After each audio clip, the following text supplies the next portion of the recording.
नमस्कार, मैं हूं आंचल सिंह और आप सभी का स्वागत है हमारे चैनल पर। महाराष्ट्र से लगातार ऐसी तस्वीरें सामने आई हैं जिसके बाद महाराष्ट्र सरकार पर सवाल खड़े हुए हैं। आपने देखा कि सितंबर माह में नेवी ऑफिसर पर, एक्स नेवी ऑफिसर पर अटैक हुआ था और एक बार फिर ऐसा ही मामला सामने आ रहा है। महाराष्ट्र से एक्स आर्मी ऑफिसर के ऊपर इसी प्रकार का अटैक, एक तरीके से उनको डराया धमकाया गया है शिवसेना की तरफ से। और जब वो ऑफिसर मुंबई पुलिस से इस मामले में शिकायत करता है तो शिकायत भी दर्ज नहीं होती है। तो मुंबई पुलिस पर किस प्रकार से सरकार का प्रेशर है, जो दबाव है, वो साफ देखने को मिल रहा है। अब ये जो पूरा मामला है इस पर बात करेंगे, लेकिन शिवसेना की जो भाषा है वो लगातार इस तरीके से बदल क्यों रही है। महाराष्ट्र में हमने देखा, इससे पहले भी क्षेत्रवाद की राजनीति शिवसेना करती आई है और वहां पर इस तरीके की जो घटनाएं हैं कई बार सामने आई हैं।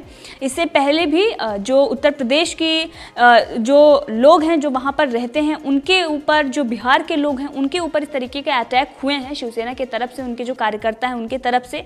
लेकिन ये जो घटनाएं सामने आ रही हैं, ये अधिकारियों, जो सेना के अधिकारी हैं, उन लोगों पर इस तरीके का अटैक हो रहा है। और मामला जो है, अगर आप पूरा मामला सुनेंगे तो आपको भी ये समझ में आ जाएगा कि महाराष्ट्र में क्या कुछ चल रहा है। वहां पर ड्रग्स माफिया जो हैं उनके पैर कितने जमे हुए हैं और किस तरीके से वो अपना पैर पसार रहे हैं और खुलेआम वहां पर सब कुछ चल रहा है। और जब उस पर मनाही होती है, कोई भी अगर उस पर आपत्ति जताता है तो उसको मारने तक की, उसके पूरे परिवार को मारने तक की धमकी दे दी जाती है। अब ये घटना जो थी नेवी ऑफिसर की, वो थी सितंबर की, लेकिन एक बार फिर से एक घटना जो आई है आर्मी ऑफिसर की है। और इन्होंने ये बताया है कि मुंबई के वदाला क्षेत्र में ये रहते हैं और ये अधिकारी ने शिकायत भी दर्ज कराई थी। और शिवसेना के जो प्रभावशाली कार्यकर्ता हैं उनकी वजह से शिकायत भी दर्ज नहीं होती है। अब लगातार उनको जान से मारने की और इस प्रकार की आक्रामक चीज़ें उनके साथ हो रही हैं, जिसके बाद उन्होंने मुंबई पुलिस के अधिकारियों पर भी आरोप लगाया है कि उन्होंने इस मामले में कंप्लेन तक नहीं दर्ज की है और मुंबई पुलिस सरकार के इशारे पर काम कर रही है। और एक दबदबा जो बनाया जा रहा है शिवसेना के कार्यकर्ता और नेताओं की तरफ से, ये बहुत ही बड़ा घातक है। ये उस आर्मी ऑफिसर की तरफ से बताया गया है। अब इसके साथ अगर हम बात करें तो उन्होंने एक न्यूज़ चैनल से बात भी किया है। ऑप इंडिया से उन्होंने बात करते हुए इस पूरे मामले में खुलासा किया है। उन्होंने ये बताया कि मुंबई पुलिस के जो अधिकारी हैं अयोग्य हैं और शक्तिशाली जो वजनदार राजनेता हैं उन पर कार्रवाई करने से बच रहे हैं। गुंडे जो हैं शिवसेना के, क्योंकि वो कार्यकर्ता और नेता तो नहीं कहे जा सकते हैं, क्योंकि किसी भी अधिकारी पर जाकर अटैक कर रहे हैं बिना किसी डर के, इस प्रकार से वो वहाँ पर काम कर रहे हैं, वहाँ पर घटनाओं को अंजाम दे रहे हैं। जिसके बाद अधिकारी ने बॉम्बे हाई कोर्ट का दरवाज़ा भी खटखटाया था और इस पूरे मामले में एक बार फिर से उन्होंने बॉम्बे हाई कोर्ट का दरवाज़ा खटखटाया है।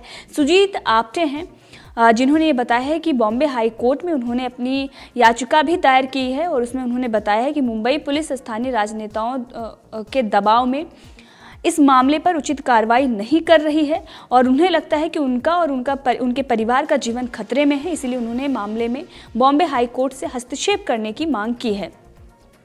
इसके साथ ही अगर हम बात करें तो अमेय घोले, ये जो हैं ये शिवसेना के प्रभावशाली नेता हैं, शिवसेना के सदस्य हैं और महाराष्ट्र के सीएम बेटे और राज्य के पर्यटन और पर्यावरण मंत्री आदित्य ठाकरे के बेहद करीबी हैं। अब इसके साथ ही हम बात करेंगे कि मामला क्या हुआ है।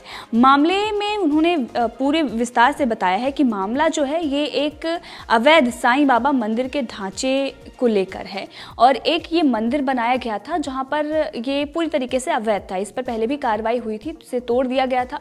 उसके बाद क्या होता है कि वहाँ के जो लोग रह रहे हैं, वहाँ पर कुछ झुग्गियाँ हैं और वो शिवसेना को वोट करती हैं, तो उन लोगों ने फिर से उस मंदिर को बनवाया था और उस मंदिर का उपयोग जो हो रहा था वो गलत कामों के लिए किया जा रहा था। तो इस पर उन्होंने अधिकारी, जो आर्मी के ऑफिसर हैं, जो एक्स आर्मी ऑफिसर हैं, उन्होंने आपत्ति जताई थी और वहाँ के जो आसपास के लोग रहते हैं उन लोगों ने इस मामले में बीएमसी में शिकायत दर्ज की थी, लेकिन बीएमसी इस मामले में कार्रवाई नहीं कर रही थी, जिसके बाद उन्हें आगे जाना पड़ा था। ये मामला जो है 2017 का मामला है। उस वक्त उन्होंने आपत्ति जताते हुए कहा था कि इसको तोड़ा जाना चाहिए था और 2017 में बॉम्बे हाई कोर्ट ने ये फैसला भी सुनाया था कि इसको तोड़ देना चाहिए। उसके बाद तोड़ने के बाद ये फिर से बनवाया गया और ये जो मामला है ये ताज़ा मामला है। और उन्होंने ये बताया है कि आखिर वो क्यों इस मामले में हस्तक्षेप कर रहे थे। एक्स आर्मी ऑफिसर का ये कहना है कि जो मंदिर का परिसर है उसमें जो आसपास के जो झुग्गी के लोग रहते हैं वो लोग सभी बैठकर, और कुछ लोग जो नेता होने का दावा कर रहे हैं वो लोग भी वहाँ पर बैठकर अवैध परिसर के अंदर शराब और धुएं की दवाइयों का सेवन करते थे, जिसकी वजह से उन्होंने आपत्ति जताई थी। और यहाँ पर अगर हमने आपको पहले भी बताया, ये बहुत ही महत्वपूर्ण हो जाता है कि 2017 के बॉम्बे हाई कोर्ट के फैसले का अनुपालन किया गया था और इसे तोड़ा गया था, और उसके बाद फिर से वडाला में जो साईं बाबा का मंदिर है उस ढांचे को फिर से बनाया गया, क्योंकि वहाँ पर इन लोगों को, जो वहाँ पर रह रहे थे, उन लोगों को आपत्ति थी कि इसको फिर से खड़ा किया जाए, जिसको लेकर कार्रवाई हुई थी उसको फिर से बनाया गया। अब कोरोना वायरस के प्रसार की जांच के लिए राज्य के लॉकडाउन में जाने से पहले बीएमसी ने एक बार फिर मंदिर ट्रस्ट को विध्वंस नोटिस जारी किया था। हालांकि लॉकडाउन के कारण विध्वंस प्रक्रिया यानी कि जो तोड़ने की प्रक्रिया है वो ठप हो गई थी, लेकिन कंगना रनावत का ऑफिस तोड़ दिया गया था। बाकी जो प्रक्रिया थी उन पर ताला लग गया था। ये सारी चीज़ें जो हैं जहाँ पर इस तरीके के अवैध काम हो रहे थे, जहाँ से जो समाज में अगर इस प्रकार का कोई भी काम और वो भी मंदिर के अंदर कर रहा है तो ये बेहद ही, और साईं बाबा का मंदिर, हम यहाँ पर खास ध्यान रखेंगे, साईं बाबा के मंदिर के अंदर अगर इस प्रकार की चीज़ें की जा रही हैं तो बहुत ही गलत हैं। और जो इस पर आपत्ति जता रहे थे उन्होंने बिल्कुल सही जताई थी। और इस मामले में सुजीत आप्टे ने बताया है कि जब लॉकडाउन था उस दौरान मंदिर सभी प्रकार के अवैध गतिविधियों का केंद्र बन गया था। आप्टे ने यह भी बताया कि पास के झुग्गी के स्थानीय लोग वहां पर बैठकर शराब और धुएं की दवाइयों का सेवन करते थे। इस सब के कारण आप्टे ने अन्य स्थानीय निवासियों के साथ मिलकर एक जनहित याचिका दायर की थी, और इसके आधार पर अदालत ने बीएमसी को आदेश दिया था कि मंदिर परिसर को तुरंत बंद कर दिया जाए जब तक लॉकडाउन रहे, और उसके बाद उसको गिराने का उन्होंने निर्देश दिया था। मतलब जब तक लॉकडाउन है तब तक उसे बंद कर दिया जाए, और उसके बाद जब बाकी तोड़फोड़ शुरू होगी उस वक्त उसे तोड़ दिया जाए। बीएमसी ने संपत्ति को सील करने यानी कि उस एरिया को सील करने का जो अदालत का फैसला था उसका पालन नहीं किया है।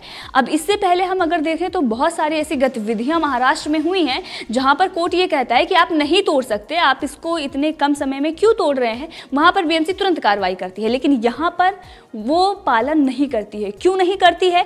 क्योंकि वो जो झुग्गी के लोग हैं वो शिवसेना को वोट करते हैं। अब जो यहाँ पर बात धोले की हो रही है, वो जो शिवसेना के कार्यकर्ता हैं, जो उनके गुंडे हैं एक तरीके से, उन लोगों ने वहाँ पर प्रेशर बनाया हुआ है। मतलब बीएमसी पर भी प्रेशर है और पुलिस वालों पर भी प्रेशर है कि आप इस मामले में कोई कार्रवाई नहीं कर सकते हैं, और इसीलिए उसको सील नहीं किया गया। अब इसको लेकर जब उन लोगों ने तहरीर दी उसके बाद इस पर कार्रवाई हुई, और जब इस पर कार्रवाई होती है तो शिवसेना के जो कार्यकर्ता हैं अमेय घोले, वो 13 दिसंबर 2020 को सुजीत आप्टे के घर आते हैं। उनके साथ कुछ और भी लोग होते हैं जिनके नाम है गुलेकर, और स्थानीय जो पास के गुंडे होते हैं वो सारे होते हैं। और उसके बाद ये कहा जाता है कि सुजीत आप्टे जो हैं वो इस पूरे मामले में सबसे मुख्य भूमिका में रहते हैं, और इसीलिए उनको जान से मारने की धमकी दी जाती है। और ये कहा जाता है कि उनका जो मंदिर है वो किसी भी तरीके से इस्तेमाल करें, कुछ भी वहाँ पर करें, आप कुछ भी नहीं कह सकते हैं। और अगर आपने इस तरीके से इसमें कार्रवाई करने के लिए गुहार लगाई है तो ये सरासर गलत है। मोटे तौर पर अगर हम देखें तो यहाँ पर उनका ये कहना था कि आप की वजह से मंदिर को ध्वस्त किया गया है। वो मंदिर जो था हमारे मतदाताओं का था और वो इसका इस्तेमाल कर सकते थे किसी भी तरीके से। आप हस्तक्षेप करने वाले कौन हैं, ये उनके तरफ से कहा गया, शिवसेना की तरफ से। अब धोले ने आप्टे को धमकी भी दी है और उन्होंने बताया, ये भी कहा है कि हमारे जो मतदाता हैं वो आपकी संपत्ति को ख़त्म करने के लिए फुटपाथ पर बैठेंगे और आपके घर में बैठकर वो कुछ भी कर सकते हैं। मतलब गांजा, शराब, जो भी करना है उनको वो कर सकते हैं। तो आप ही समझ सकते हैं कि जो महाराष्ट्र में जो कुछ भी चल रहा है और उसके बाद जो ड्रग्स माफिया और मूवी माफिया पर कार्रवाई करने की बात कही जा रही है, यहाँ पर खास करके अगर हम बात करें तो ड्रग्स माफिया है, जो ड्रग्स रैकेट चल रहा है, इतने सालों से उस पर कार्रवाई क्यों नहीं हुई। और वहाँ पर बीजेपी भी शासन सत्ता में रही है, लेकिन अभी तक उन पर कार्रवाई क्यों नहीं होती थी? क्योंकि इस प्रकार के जो नेता हैं, जो गुंडे हैं, वो उनके साथ खड़े हो जाते हैं। अब यहाँ पर भी आप देखिए ये मिला हुआ है। तो सरकारें जो भी रही हैं, इन लोगों पर नकेल नहीं कसी गई है, लेकिन शिवसेना और एनसीपी के जो नेता और कार्यकर्ता हैं उनमें ये ज़्यादा देखने को मिला है। क्योंकि एनसीपी के जो नेता हैं वो लगातार डी कंपनी के कनेक्शन में रहे हैं। बोहरा रिपोर्ट की भी अगर आपको जानकारी होगी, उसका भी खुलासा हमने किया था। उनमें कई कांग्रेस के और इसके साथ ही एनसीपी के लीडर उसमें शामिल थे। तो इन सब के चलते वहाँ पर उन लोगों पर कार्रवाई नहीं हो पाती। और नवाब मलिक का भी बयान आया था, उनके पक्ष में उन्होंने बयान दिया था कि इन लोगों पर नकेल नहीं कसी जानी चाहिए, जबकि एनसीबी अपना काम कर रही है। लगातार आपने देखा कि किस प्रकार से छापेमारियां पड़ रही हैं, बड़े बड़े ड्रग्स रैकेट का भांडाफोड़ हो रहा है, उनकी पूछताछ भी चल रही है। लेकिन उसी बीच ये मामला जब सामने आ जाता है कि एक जो आर्मी ऑफिसर है वो इस बात के लिए आपत्ति जताता है, तो उसको मारने की धमकी दी जाती है, उसके घर में बैठकर कुछ भी कर सकते हैं, इस प्रकार की चीज़ें की जाती है। और जब वो मुंबई पुलिस के पास जाता है और वो इस मामले में शिकायत दर्ज कराने की कोशिश करता है, तो वो भी नहीं की जाती हैं। तो आम इंसान वहाँ का कहाँ जाए? अब महाराष्ट्र में लोग तो परेशान हैं ही, लेकिन विपक्ष पे जो शिवसेना की भाषा है वो भी देखने को मिलती है। संजय राउत ने इससे पहले ईडी का नोटिस संजय राउत को मिला था, उसके बाद उनके जो बयानबाजी थी आप सभी ने सुना कि मैं नंगा आदमी हूँ, मुझसे कोई पंगा न ले। और उसके बाद उन्होंने खुलेआम धमकी भी दी है कि भाजपा के जो नेता हैं, जो उन पर भ्रष्टाचार के आरोप लगा रहे हैं, उन नेताओं को ईडी दफ्तर के सामने ही अगर उन्होंने जूतों से नहीं पीटा तो मेरा नाम उन्होंने कहा है, संजय राउत ने कहा है कि मेरा नाम संजय राउत नहीं। इससे पहले ईडी के दफ्तर के सामने इन्होंने पोस्टर बैनर लगा दिया था और ये कहा था कि भाजपा का प्रदेश कार्यालय है। और उसके बाद अब ये कह रहे हैं कि जो लोग भ्रष्टाचार का आरोप लगा रहे हैं उनको ईडी दफ्तर के सामने जूतों से पीटेंगे। तो आप समझ सकते हैं कि जो भाषा है, जो उनके गुंडे हैं, किस प्रकार से गुंडई कर रहे हैं महाराष्ट्र में और क्या चीज़ें वहाँ से निकलकर सामने आ रही हैं। तो वहाँ पर जो प्रशासन व्यवस्था है, शासन व्यवस्था है, कोई भी काम नहीं कर रही है। वहाँ पर जो आरोपी हैं, जो दंगाई हैं, जो गुंडे हैं, उनके मंसूबे लगातार बढ़ रहे हैं। वहाँ पर इस प्रकार से ड्रग्स लेना, गांजे का इस्तेमाल करना बहुत ही आम हो गया, बहुत खुले में ये सारी चीज़ें चल रही है। कोई आपत्ति जताता है तो पुलिस शिकायत नहीं दर्ज कर रही है। दूसरी तरफ जो नेता हैं वो भी उनको जान से मारने की धमकी देते हैं। मतलब आप किसी का भी मर्डर कर सकते हैं, आप किसी को धमकी दे सकते हैं, आप पर कोई कार्रवाई महाराष्ट्र में नहीं होने वाली है। तो यही है सच महाराष्ट्र में जो सरकारें चल रही हैं इस वक्त, और जो तीनों पार्टियों की जो सरकार चल रही है, उन तीनों पार्टियों की ये खामियां हैं। इस पर केंद्र सरकार को भी एक्शन लेना चाहिए और जल्द से जल्द बीजेपी को इस मुद्दे को उठाना चाहिए कि इस प्रकार की जो तानाशाही महाराष्ट्र में चल रही है वो कब तक चलेगी। और बीजेपी को भी एक विपक्ष में होने के नाते इन सब मुद्दों पर बात करनी चाहिए, क्योंकि ये आम जनता की परेशानी है। इससे पहले जो अटैक हुआ था उस पर भी राजनीति की गई, लेकिन इस प्रकार से कोई सख्त एक्शन नहीं लिया गया, क्योंकि हमें नहीं पता कि वहां पर जो लोग इस प्रकार से गुंडई करते हैं उनको कितनी सख्त सजा मिलती है, क्योंकि ये जो चीज़ें हैं अभी तक मीडिया में नहीं आई हैं।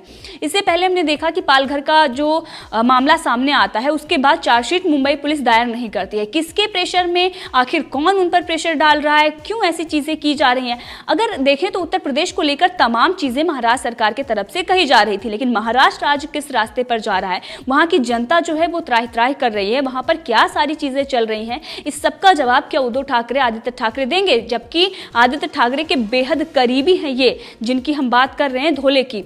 तो इन सब चीज़ों को लेकर अब सरकार को भी सामने आकर जनता को बताना चाहिए कि वहाँ की जनता जो त्राही त्राही कर रही है और बाकी प्रदेशों पर जो कटाक्ष कर रहे हैं, संजय राउत को सामना में गाली देने से ही फुर्सत नहीं मिल रही है। किसी औरत को गाली देते हैं तो कभी किसी राजनेता को देते हैं, और उसके बाद अगर कोई तू करके बात करता है तो उसे उठाकर जेल में डाल दिया जाता है। पत्रकारों के साथ अभद्रता होती है। तो ये सारी चीज़ें महाराष्ट्र में बहुत ही आम हो गई हैं। जल्द से जल्द वहाँ पर राष्ट्रपति शासन लागू करना चाहिए, क्योंकि सरकार गिरने का अगर इंतजार करेंगे तो वहाँ की जो जनता है वो त्राही त्राही कर रही है, और आने वाले चुनाव में इन सब का खामियाजा शिवसेना को भुगतना पड़ेगा। आप समझ सकते हैं कि जो झुग्गी वहाँ पर है वो किस तरीके से उस साईं बाबा के मंदिर का परिसर को इस्तेमाल कर रहे थे, और उसके बाद जब वो तोड़ा जाता है, उस पर कार्रवाई होती है, तो उन लोगों को टारगेट किया जाता है जो इस पर आपत्ति जताते हैं। तो इस पूरे मामले में आपका क्या कहना है, कमेंट करके जरूर बताएं। इसी के साथ अगर आपने अभी तक चैनल को सब्सक्राइब नहीं किया है तो कर लें, ताकि हर अपडेट आप तक पहुंचती रहे। धन्यवाद।